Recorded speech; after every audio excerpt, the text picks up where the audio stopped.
groping of things unknown, drawing from the endless reaches of time, brings to light many startling things.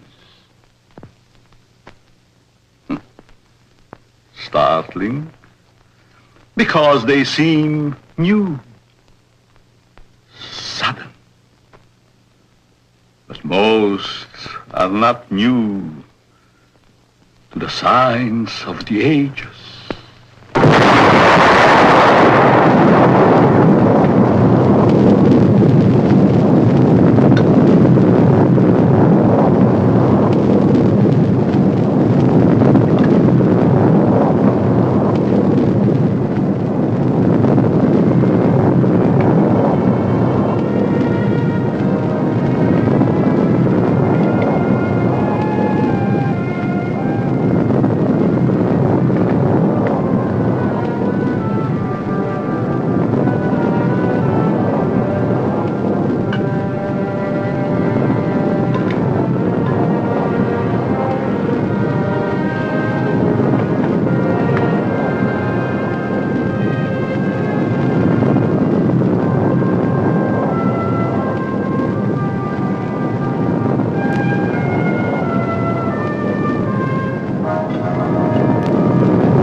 People, all going somewhere, all with their own thoughts, their own ideas, all with their own personalities.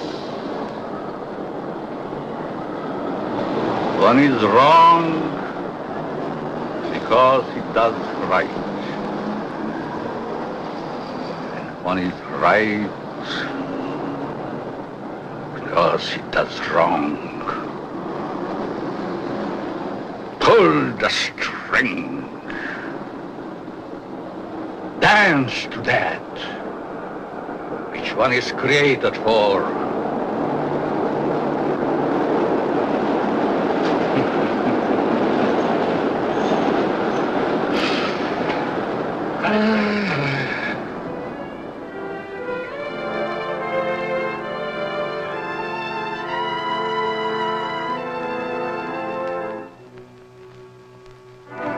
A new day is begun.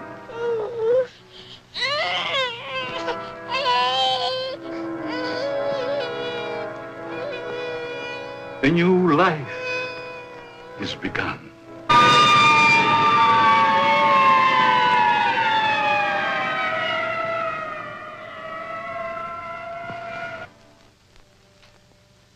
A life is ended.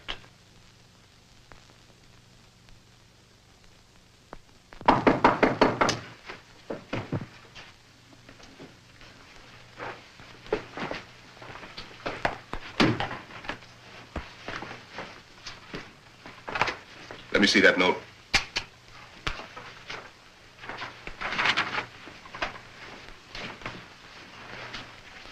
The records will tell the story.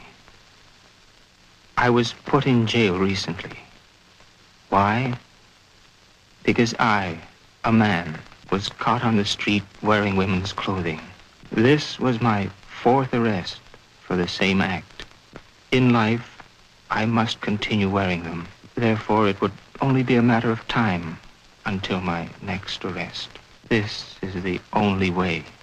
Let my body rest in death forever in the things I cannot wear in life.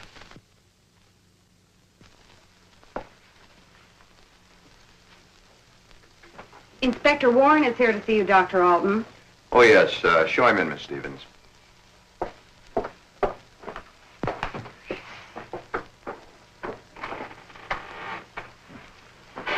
Inspector? Doctor? Sit down. Thank you.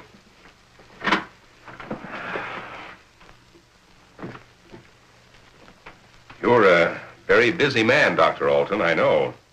I appreciate this time you're giving me. Business or pleasure, Inspector? In a way, business. From policeman to inspector. 20 years of it. I guess I've seen everything there is for a policeman to see. Yet I wonder if we ever stop learning. Learning about which we see.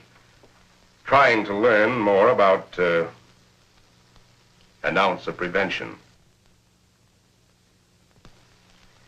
I'm a man who thrives on learning. We only have one life to live. If we throw that one away, what is there left? Doctor, I'm hoping to learn something from you. And with that knowledge, maybe save some human from a fate which I just witnessed a few days ago. A 4-time loser. This type of case comes to me as well as yourself many times during the course of 1 month. The suicide? The suicide. Most of us have our idiosyncrasies. This fellow's was quite pronounced. Yes, but I wonder if it rated the death warrant it received. Well, that's why I'm here today, Doctor. What do we do about it? I've always heard you to be a hard-hearted policeman, Inspector. Isn't that what's thought of most policemen? The laws are written. The policeman is hired to see that those laws are enforced. We have a job to do. As in most jobs, there's always somebody who doesn't want that job to be done. In most factories today, the employer has put up suggestion boxes. Even the employer needs advice once in a while. I think in the case that we're referring to, I need advice. Maybe it shouldn't have happened as it did. But it did. Perhaps the next time we can prevent it. Let's get our story straight.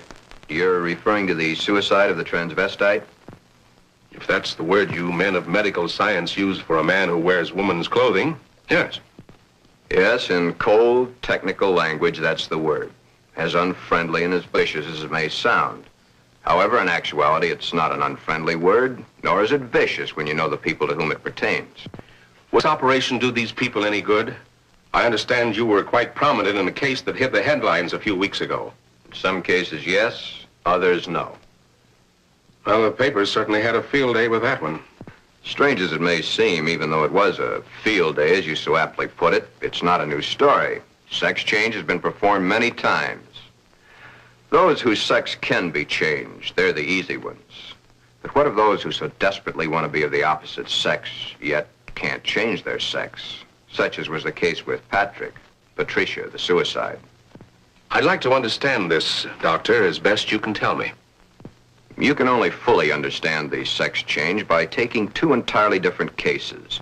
Two men with exactly the same background, from childhood to manhood and on to their own decisions and destinations. I'd like to hear the story to the fullest. Only the infinity of the depths of a man's mind can really tell the story.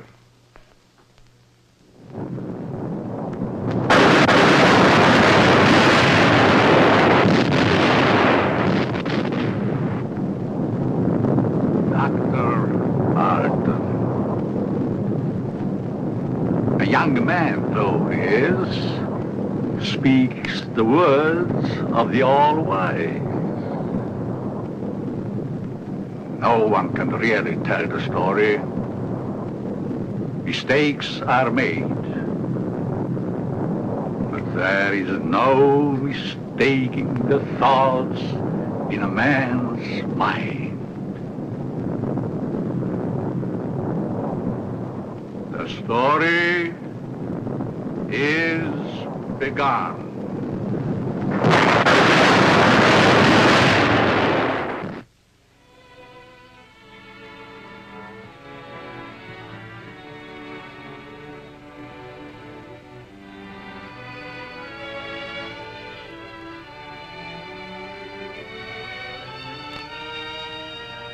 One might say, there, but for the grace of God, go I.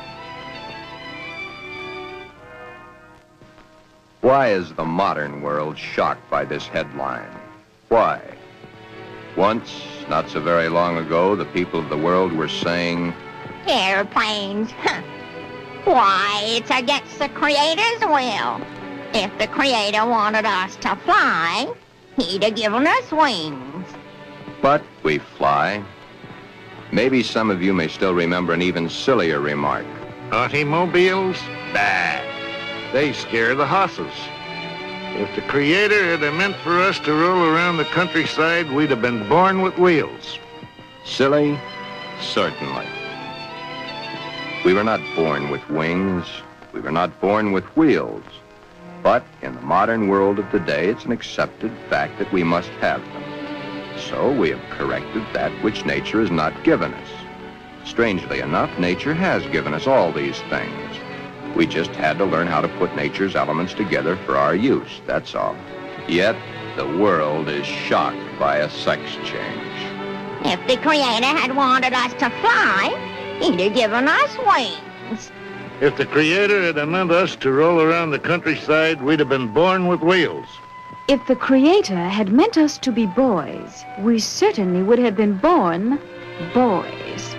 If the Creator had meant us to be born girls, we certainly would have been born girls. Are we sure? Nature makes mistakes. It's proven every day.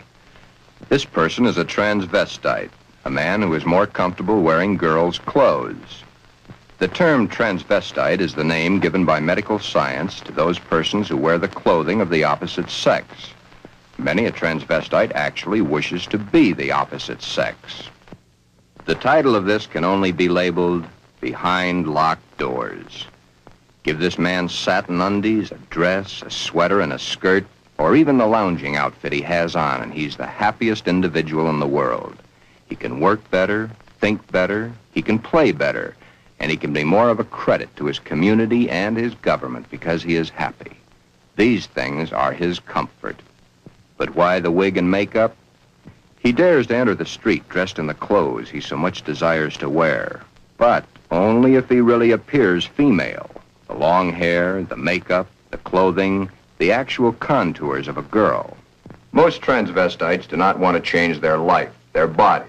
Many of them simply want to change the clothing they wear to that is worn by the opposite sex. Glen is engaged to be married to Barbara, a lovely, intelligent girl. Those fingernails have got to go. You know, I didn't realize they're as long as they are. My goodness, they're almost as long as mine. Maybe even prettier.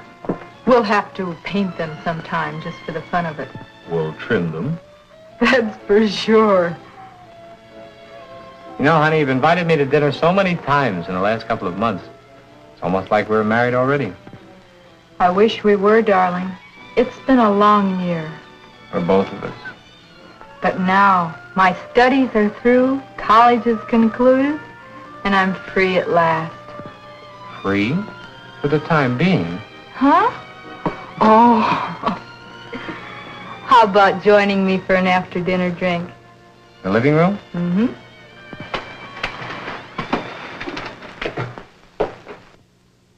Modern man is a hard-working human. Throughout the day, his mind and his muscles are busy at building the modern world and its business administration. His clothing is rough, coarse, starched, according to the specifications of his accepted job. At home, what does modern man have to look forward to for his body comfort? The things provided for his home, a wool or flannel robe, his feet encased in the same thick, tight-fitting leather that his shoes are made of. These are the things provided for his home comfort. It doesn't look so comfortable, does it? And get the hat. Better still, get the receding hairline. Men's hats are so tight they cut off the blood flow to the head, thus cutting off the growth of hair. 7 out of 10 men wear a hat, so the advertisements say. 7 out of 10 men are bald. But what about the ladies? Yes, modern woman is a hard-working individual also, but When modern woman's day of work is done, that which is designed for her home comfort is comfort. Hats that give no obstruction to the blood flow. Hats that do not crush the hair. Interesting thought, isn't it? Just for comparison, let's go native. Back to the animal instinct. There, in the lesser civilized part of the world, it's the male who adorns himself with the fancy objects, such as paints, frills, and masks. The true instinct. The animal instinct. Bird and animal life. Is it not so that it's the male who is the fancy one? Could it be that the male was meant to attract the attention of the female? What's so wrong about that? Where is the animal instinct in modern civilization? Female has the fluff and the finery, as specified by those who design and sell. Little Miss Female, you should feel quite proud of the situation. You, of course, realize that it's predominantly men who design your clothes, your jewelry, your makeup, your hairstyling, your perfume. But life, even though its changes are slow, moves on. There's no law against wearing such apparel on the street, as long as it can be distinguished that man is man and woman is woman. But what is it that would happen were this individual to appear this way on the street? You're doing it now, laughing. Yet, it's not a situation to be laughed at. Thus, the strange case of Glen, who was Glenda, one and the same person, not half man, half woman, but nevertheless, man and woman in the same body, even though by all outward appearances, Glen is fully and completely a man.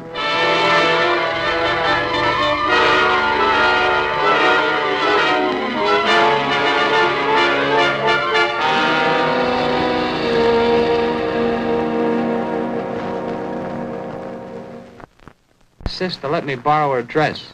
You want to borrow your sister's dress? What for? I want to wear it to the Halloween party. There are names for boys who go around wearing girls' clothes. Oh, don't be silly, darling. You go ahead and wear your sister's dress, Glen. You always did look much better as a girl than you do as a man. Glen did wear the dress to the Halloween party. He even took first prize.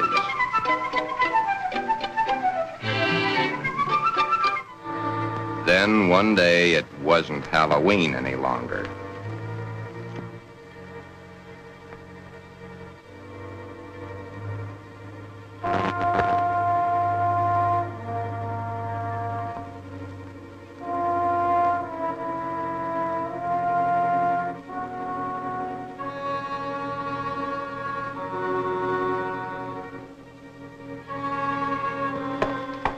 I wish I had the sight into such things to be able to advise you, Sheila.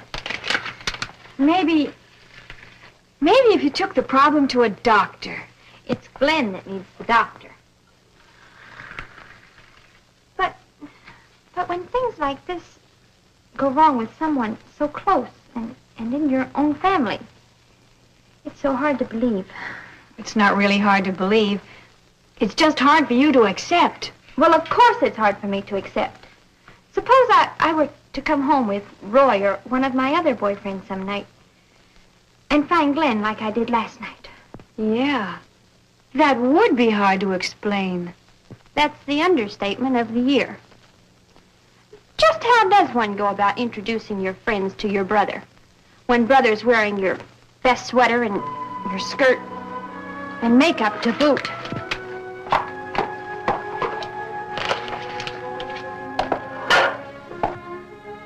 Glen is a transvestite, but he is not a homosexual.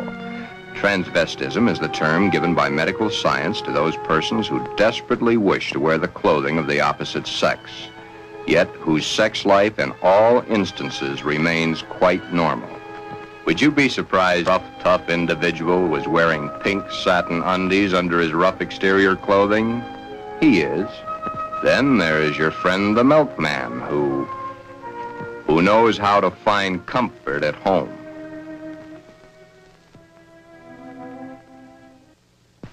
I can't stand it any longer. He wears all my clothes. Nothing is sacred to him, even my briefs. He has every one of my sweaters stretched out of shape. Of course, he has always replaced them. But then, they didn't last long either. But, Your Honor, ruffles on his shirts and shorts. Really? Glen and all the hundreds of thousands of other Glens across the nation face quite a problem. Glen is engaged to be married to Barbara, a lovely, intelligent girl. The problem? Glenda, Glen's other self. The girl that he himself is, his other individual personality. You look tired tonight, Glen. Yeah, I guess I am. It's been a long day. Have you seen the paper yet? No, why? Isn't that a strange case? I wonder how some people's mind works. Well, some people aren't happy the way they are. That's a pretty drastic step to take. If it's the only way, I'm for it. I wonder what I would do in a case like that if I were in the mental turmoil that person went through. Or if I suddenly realized that something was mentally wrong with you. Ooh, it's hard to visualize. Here we are, two perfectly normal people, about to be married and lead a normal life together. And there's this poor fellow who never could have been happy if it wasn't for modern medical science. Our fourth term in psychology explains a lot of the facts, but I'm afraid the end of study is only the beginning of reality. Glen's problem is a deep one, but he must tell her soon. She's begun to notice things.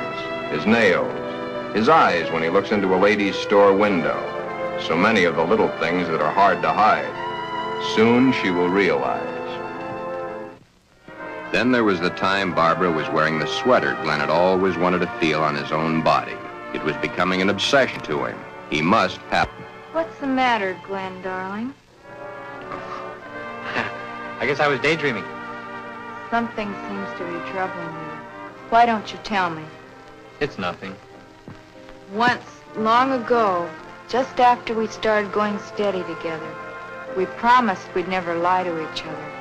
Are we gonna start now, just because we're engaged to be married? It's just that... Oh, Barbara, it's nothing that a little sleep won't cure. It's been an awful long day. It's more than that. Come on, tell me, darling. Who knows? Maybe I can help. That's just it. You could. Then something is troubling you. Yes. Do I have a right to know? You have a right to know. But let's just say for the moment that I'm afraid to tell you. I'm afraid I'd lose you. Nothing could be as bad as all that. I love you and you love me. And nothing in the world can change that. I hope not. I really hope not. Glen, is it another woman?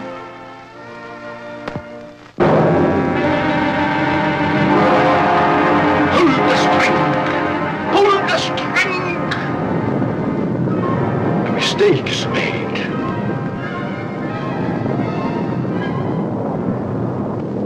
A story must be told. Always the same. He's not had the nerve to tell her. But he must soon come to some conclusion or forget the marriage. Should he tell Barbara of his Glenda now, before the wedding, or hit her between the eyes with it after, when it might be too late for either of them? The world is a strange place to live in. All those cars, all going someplace, all carrying humans which are carrying out their lives. The world is shocked by a person who changed his sex.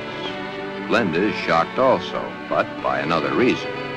Someone like her had the nerve to do something factual about their situation. There are so many problems for Glen and all the other Glens. Perhaps the fear of discovery of the underthings they wear beneath their regular outer clothing, or that which they wear during their nightly visit to Morpheus, god of sleep. Thank you very much, and I'm sure she's going to enjoy it very much. If you want to return it, be sure that you bring the sales slip. Thank you.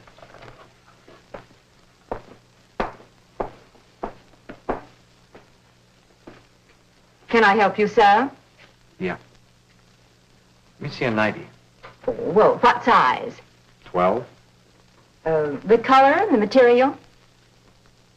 Black, I'm very sure. Just a minute. Well, we have this here. Would you like that? Something like this? Has lace? Yeah. Perhaps he admires the material too long. You can see how sheer the material really is. Yes. You see, it's all pure nylon and only $21.95. And of course, it will never snag.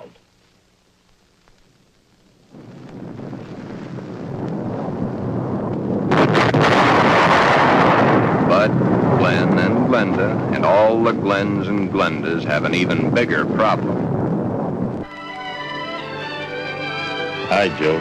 Hiya, Jack. Monday again. You know, I think Monday is about the worst day of the week. A perfectly wonderful weekend, then back to the sweatshops. Too bad we was born to work. Say, did you read about the guy that changed to a girl? Says he was perfectly normal, too. How can a guy be normal and go and do a thing like that to himself? All the same, it must take a lot of guts to pull a stunt like that. That's a problem I don't ever intend to face. Maybe it's a problem we should all face. I don't get you. Just think of the unhappy life. The miserable time this world of ours must have given that poor guy. I still don't get you. Now, here is a guy who wanted to be a girl. Supposing there had been no way to change. You sound as if you're really head up on this thing. I guess I am. Do you realize what would happen if every man in the country that wanted to wear women's clothes or felt like a woman went to their doctors and wanted to change? Of course. That's why I say perhaps society should be a little bit more lenient with them. Maybe society should try to understand them as human beings. Another day done. Thank goodness. See you tomorrow, Jack.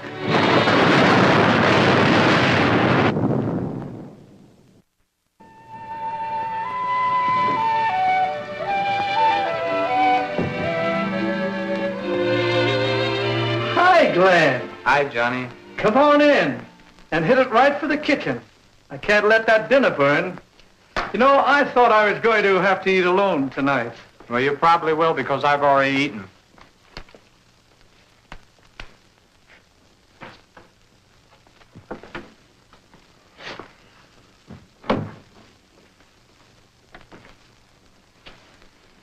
What's up? Nothing much.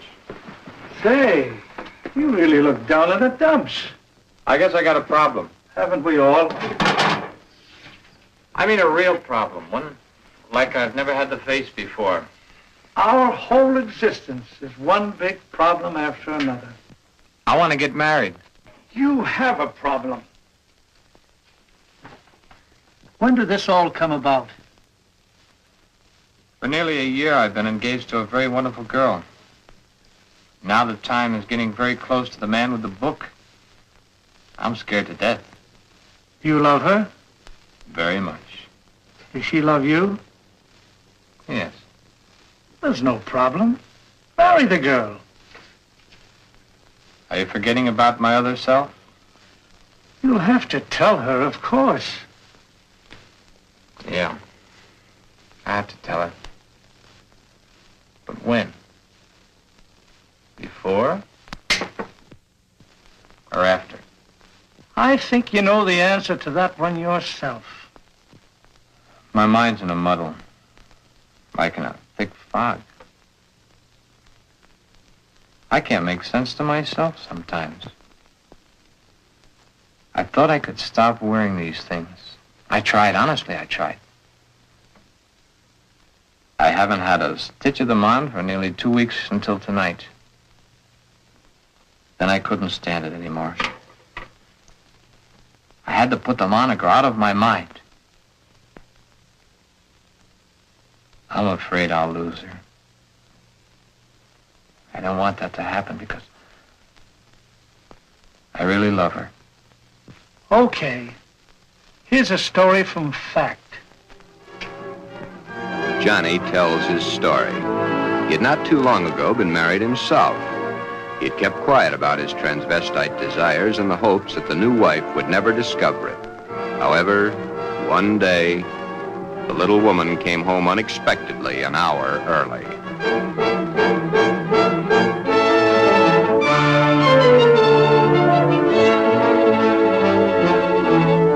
That marriage ended here.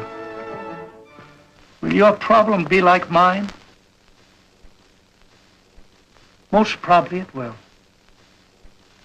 Because a love hasn't been built up for such a thing. She, your wife, she will not have been taught enough about the problems to cope with it. Glenda must now make her decision, or forever forget the marriage to Barbara. Glenda should consult a competent psychiatrist, but then very few transvestites wish to change their strange desires. This is their life. To take it away from them might do as great a harm as taking away an arm or a leg, or life itself. Many even carry their transvestite desires to the grave with them. Yes, it is a problem. But Glenda, remember back almost a year ago when Glen and Barbara accepted each other? Okay. That's the 6th time you've said goodnight. I guess it is. Look. Come on over here a minute. What is it? Never mind, just sit down.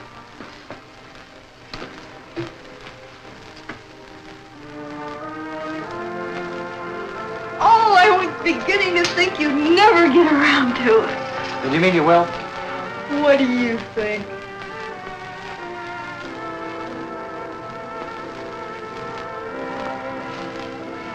When? I must finish college first. It's only 7 months to go. Well, now, that's hardly long enough for you to get a trousseau together. How would you know about such things?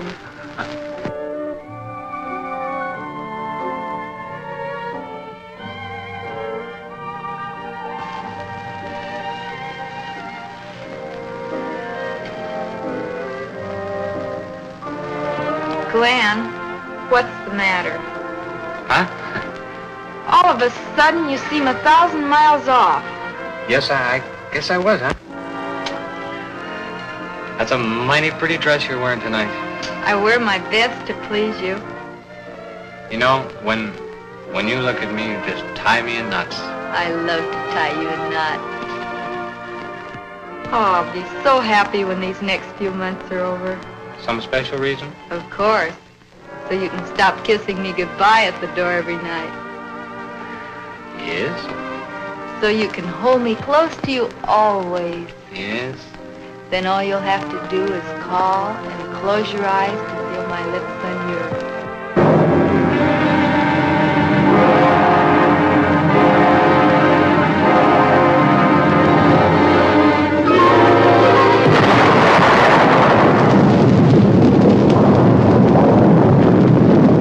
Beware.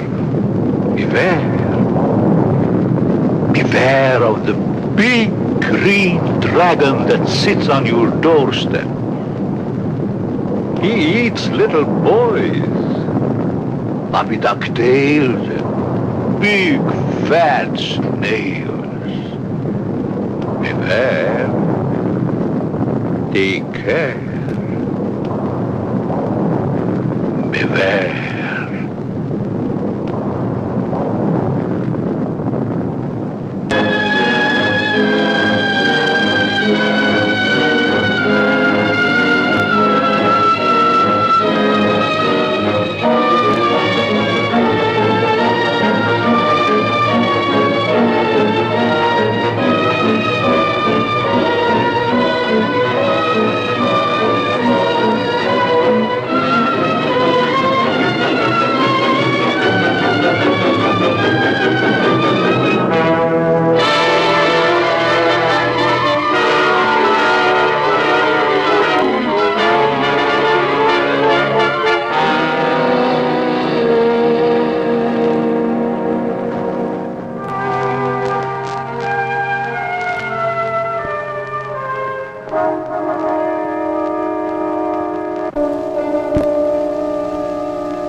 Tell me, dragon, do you eat little boys? Puppy duck tails and big fat snails? Puppy dog tail, puppy dog tail, puppy dog tail. Everything nice, everything nice. Ha, ha, ha. Puppy dog. The big green dragon, the big fat snail. Beware. Take care. I'm a girl. I'm not. You're a boy. A puppy dog tail. Ha, ha, ha.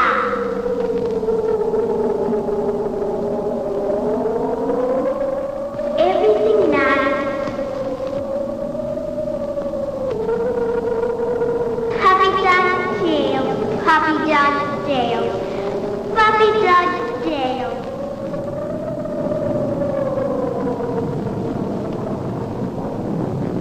I'm a girl. I'm not. Everything nice. Everything nice.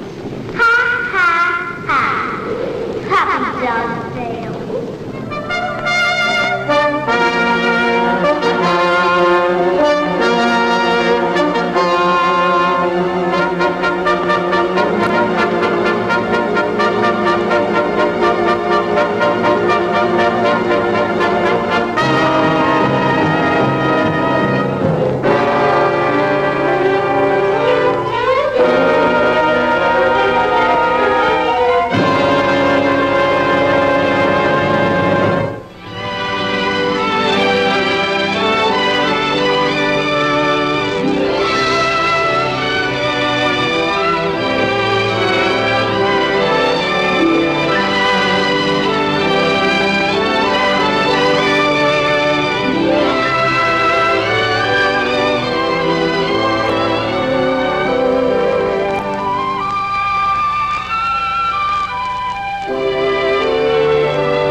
Beware of the big green dragon that sits on your doorstep.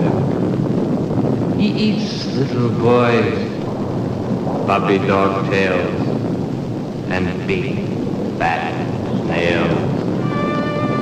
Beware, take care. Beware.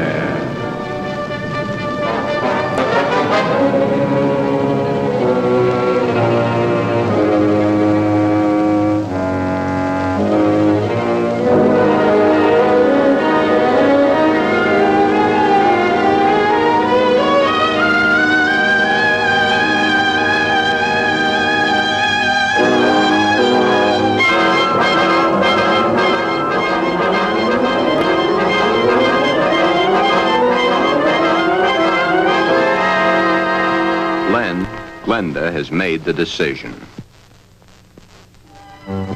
Glen has decided to tell Barbara of his dual personality. To tell her of the nighties and negligees, the sweaters and skirts, the robes and dresses, the stockings and the high-heeled shoes, the wig and the makeup. All that goes to make Glen into Glenda. He tells Barbara he cannot cheat her of the knowledge that she, as his fiancée, should possess. All the facts. He tells her softly, hurriedly at first, then slowly as he becomes more technical. His hands move to caress the smooth material of her Angora sweater, which he has so long and so desperately wanted to put on his own body. He tells of this to her, and she looks to the sweater and to his hand. Then, when it is all over and that much of the story he knows is told, Barbara is not sure of her own thoughts. That's about it, darling. I wanted to tell you for a long, long time, but just couldn't bring myself to do it. I've been too much afraid of losing you.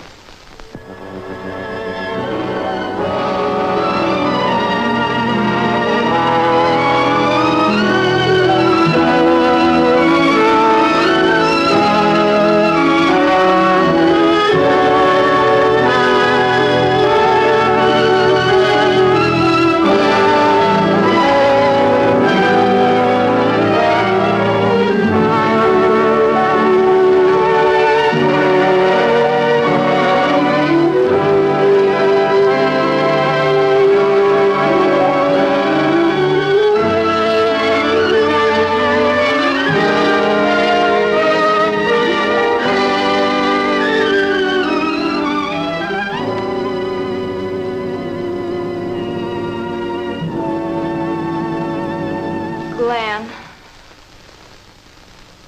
I don't fully understand this, but maybe together we can work it out.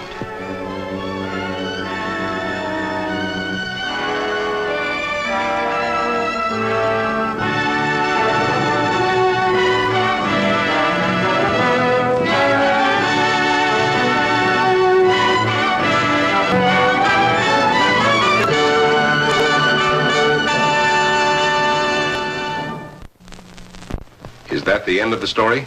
Not quite. I'll get back to it in a minute. Glen's case is really the lesser advanced type cases.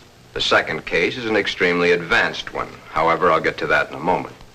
First, you must realize that each transvestite the world over has his own particular problem. Each case must be handled individually according to the person, his past life, and his problem. And he isn't a hermaphrodite? No more than he's a pseudo-hermaphrodite. Glen's case was entirely of his mind, brought on by the environment of his early youth. What about their children, Doctor? Would their children become the same way their father is? No. Transvestism is not hereditary. Well, what makes these men want to wear girls' clothes? Many things. But as I've said before, it usually starts in early childhood from one cause or another. Technically, each case has the same beginning, just a different set of circumstances. Are any of them actually cured? Oh, yes, many of them. Once the source of supply is found, it can be stopped, unless the patient refuses to cut off that source of supply. Then the way I get it, this Glen and the character he created, much as an author creates a character in a book, was invented as a love object to take the place of the love he never received in his early youth through lack of it from his parents. The character was created and dressed and lives the life the author designs for him to live, and dies only when the author wants him to die. Correct. Except that for the character Glenda to die, the elements must be right. But to enlighten you a little further, there's the second story, that of an extremely advanced case. Let's call this person Alan, Ann.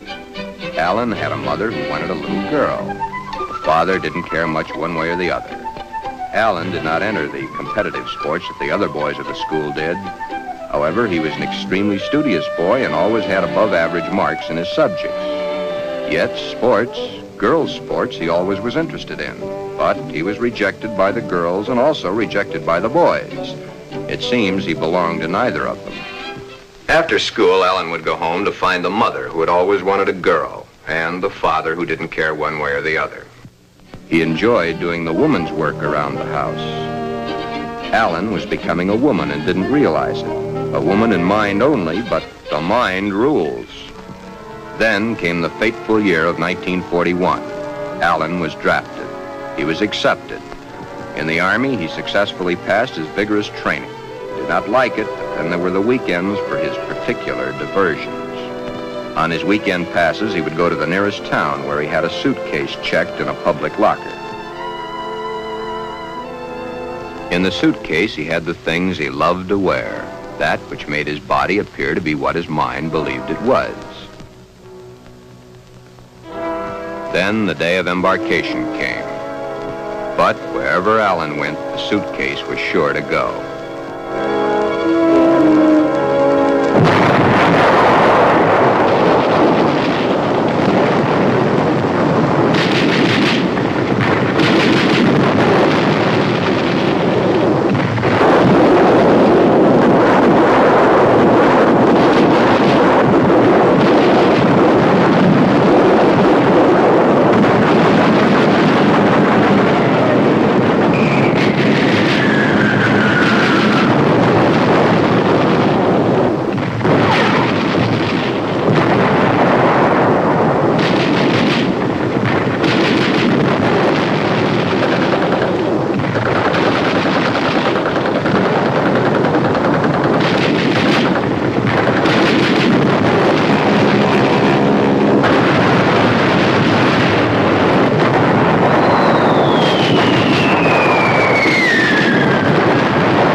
Then, as quickly as it had begun, the war was over. Alan came home. Alan had learned all the terms directed at men like himself, but no one had found out his aversion. He was honorably discharged from the service at the end of the war. He had received the Silver Star and the Bronze Star for gallantry in action. While he was in an Army hospital recuperating from a wound he had received in New Guinea, he learned a very interesting fact. He learned that foreign doctors were doing marvelous work with a sex change, man to woman, woman to man. Shortly after his separation from service, Alan came to me for advice. There followed many long sessions with my clinical reports and the reports of eminent doctors. It had been found that Alan was really a pseudo-hermaphrodite. A hermaphrodite is one who has the organs of both the male and female in plain sight. A pseudo-hermaphrodite is one who has one perfectly formed organ of either sex and one imperfectly formed one that's difficult to detect. Alan was of the latter.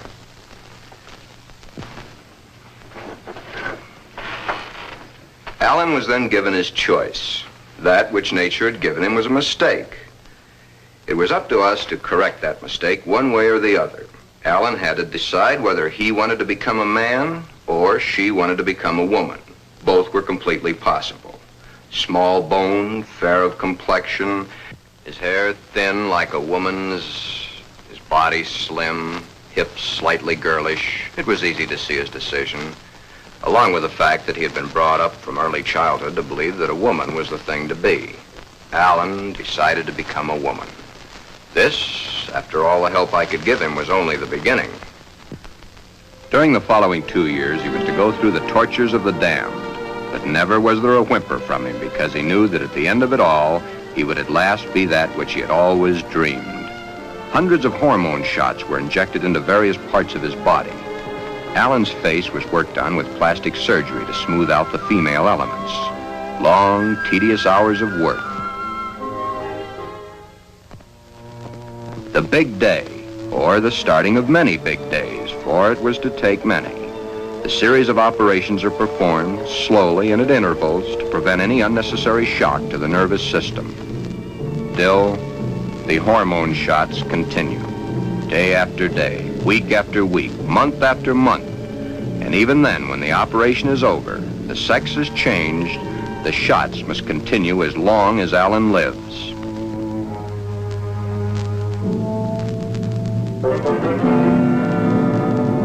First, the breasts are brought out. The body of the woman within begins to appear now.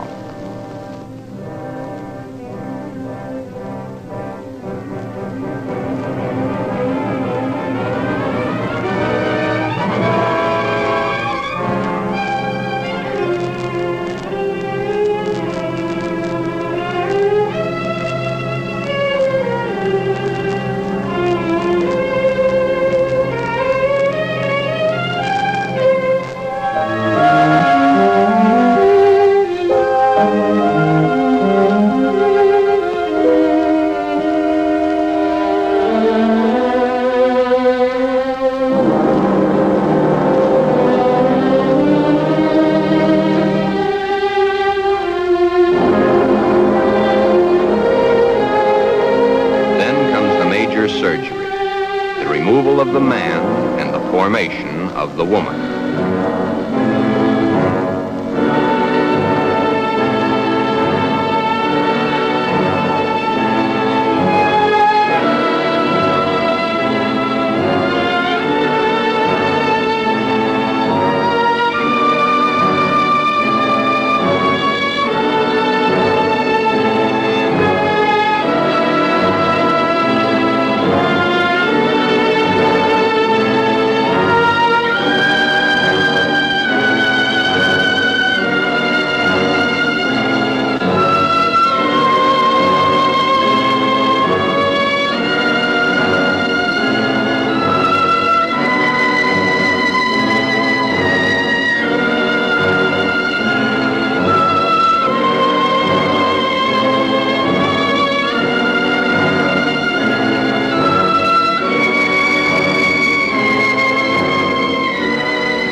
But in time, Alan is Anne, a very happy, lovely young lady that modern medicine and science has created almost as a Frankenstein monster.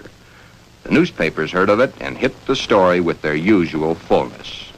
If the newspapers had not gotten hold of the story, it would have gone untold, unnoticed as so many others in medical history. The sex change has been performed hundreds of times. However, right here in this particular sex switch, it's not the end.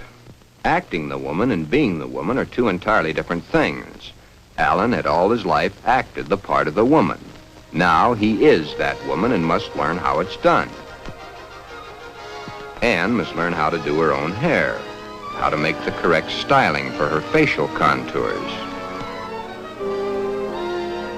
The proper walk must be adopted. A lady is a lady, whatever the case may be. Continuing my own psychiatric treatment, it was my duty now to explain to Anne the duty of a woman and her... Alan, of course, had known the man's, but he was soon to realize he knew very little about a woman's. Yet, through it all, Anne loved every minute of it. Anne was indeed meant to be a woman, and now that the sex change had been completed, Anne was a very happy woman, and a woman who was eager to learn, and now was accepted by society. A woman born at the age of 24, in a world that for 24 years she had seen as a man, but a woman who now would, and was properly instructed in how to accept, a woman's world. Thus, this case, which has a happy ending, is due entirely to the corrections made by medical science. I've had several such cases. In fact, in my 20 years of practice, I've been prominent in 7. However, my colleagues have had hundreds. Then you believe that the Glen of the first story should have the sex change? In Glen's case, no. No, indeed. Glen would never be happy with the sex change. The Alan of your story ended happy? I'll tell it to you exactly as I told it to them. Shortly after Glen told Barbara of his love for girls' clothing, he started treatments with me. On the last treatment, both he and Barbara came to me. I told him the same story of Alan, Anne, as I've told it to you, Inspector. Anne was a pseudo-hermaphrodite. Even though one of the sexes was imperfect, she had the organs and the characteristics of both the male and female. Glen's case is an entirely different type of case. Remember I said, no matter what the case, it's a different thing. A new problem to be looked into, then solved. A new challenge to the psychoanalysis. Glen's body holds only one sex, that of the male. In all our talks, I've learned these pertinent facts. Glen's father had no love for his son. His father wanted Glen to be a football hero or a baseball player so that he could brag to his cronies down at the corner saloon as his cronies bragged to him about their own sons. Thus, the ruse of Glen's fictitious character. He invented it when he could find no love from his mother and no love from his father. His mother had hated her own father. Glen reminded her of her father. Therefore, she gave all her affection, love, and attention to her daughter. Glen then decided also to become a daughter. Glen, you can kill this fictitious character of yours anytime you wish. For your happy ending, it's the only way. Then you think I can kill this second character by transferring her qualities to Barbara? Exactly. But as the author and his character, the elements must be right. It's up to you, Barbara. You must take the place, give the love, and accept the facts that Glenda has always accepted. If you love each other as you now believe you do, Well, it'll be a hard job, but you'll enjoy doing the job. Should I let him continue to wear girls' clothing? Or should I put my foot down? If you put your foot down, he'd only go behind closed doors. Love is the only answer. Glenda must be transferred to you. Supposing Glen never gets over wearing girls' clothing. Would it matter to you very much? I love Glen. I'll do everything I can to make him happy.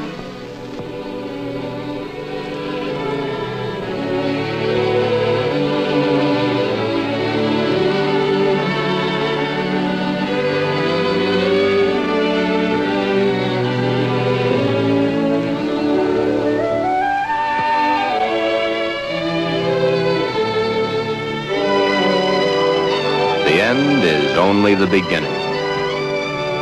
Time passes. Soon, due to a happily married life, the remembrance of the psychiatric treatments, and Barbara's love and understanding, Glenda begins to disappear forever from Glen.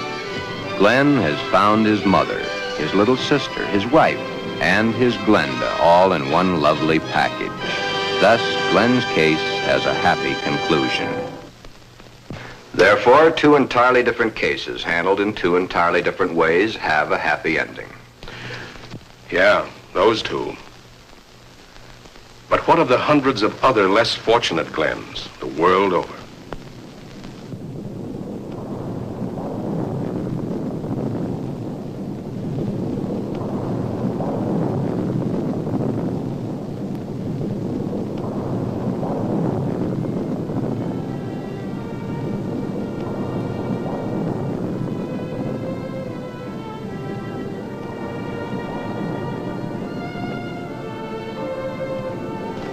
Yes. But what of the others? Less fortunate Glens, the world over.